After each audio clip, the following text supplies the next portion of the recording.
గంజాయి రవాణా చేస్తున్న ఓ వ్యక్తిని గట్కేసర్ ఎక్సైజ్ పోలీసులు అరెస్టు చేసి గంజాయితో పాటు బైక్ ను స్వాధీనం చేసుకున్నారు. సీఐ జూపల్లి రవి తెలిపిన వివరాల ప్రకారం మేడ్చల్ జిల్లా గట్కేసర్ ఎక్సైజ్ పోలీసులు మంగళవారం సాయంత్రం రాంపల్లి చెంగిచెర్ల రోడ్డులో వాహనాలు తనిఖీ చేస్తూ ఉండగా అనుమానాస్పద స్థితిలో ఉన్నటువంటి బైక్ ను ఆపి సోదా చేశారు. అందులో 3.5 కిలోల గంజాయిని గుర్తించారు.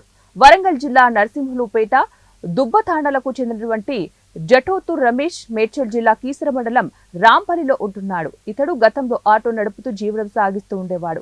ఆ తర్వాత గంజాయి విక్రయాలు మొదలుపెట్టాడు. తక్కువ ధరకు ఒడిశా సరిహద్దు నుంచి గంజాయిని తీసుకుని వచ్చి రాంపల్లి ఈసీఐఎల్ ప్రాంతాలలో ఎక్కువ ధరలకు విక్రయిస్తున్నట్లు పోలీసుల విచారణలో వెల్లడైంది. ఈ మేరకు అతని వద్ద నుంచి గంజాయితో పాటు బైక్, మొబైల్ ఫోన్ కూడా స్వాధీనం చేసుకున్నారు. జటోతూర్ రమేష్ ను రిమాండ్ కు తరలించి కేసు నమోదు చేస్తున్నట్లు ఎక్సైజ్ సీఐ తెలిపారు. ఏంటిది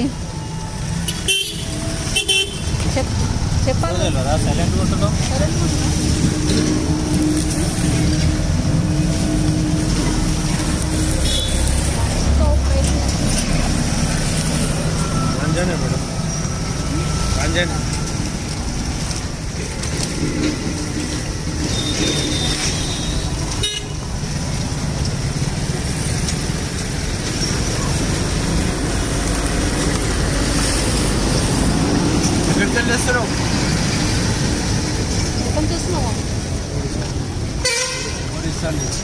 ఎట్లా పోయినా ఒడిశాకి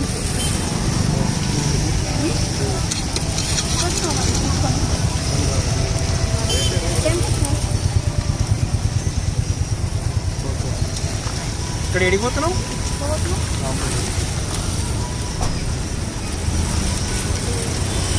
ఏం